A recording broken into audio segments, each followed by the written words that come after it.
দাদা আর বোন দুজনের খেলা চলছে। এরকম বোন, আবার নিচে পুলি, খাটের তলায় পুলি আছে, খাটের তলায় পুলি আছে। আজ্জা আজ্জা গো, কি করছো তুমি পুলি দিদির সাথে? খাটের তলায় পুলি।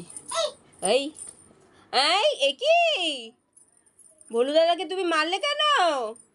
আদর করে দাও, ছাড় বলো, ছাড়, ভোলু দাদা এরকম করিস না, বলে দাও, বলে দাও। ভোলু দাদা কথা শুনছে না, ভোলু দাদা কথা শুনছে না রে। ওই যে তুই সব গেটগুলো বন্ধ করে দিয়েছিস ওদের ঘরের, ওরা হিসু কিন্তু ঘরে করে দেবে, তখন কি হবে? তুই পুজবি তো? তুই পুজবি? তুই হিসু পুজবি তো? আচ্ছা, ও হিসু পুজবে, ভোলু দাদা হিসু করে দিলে। ওদের কেজগুলো সব বন্ধ করে দিয়েছে।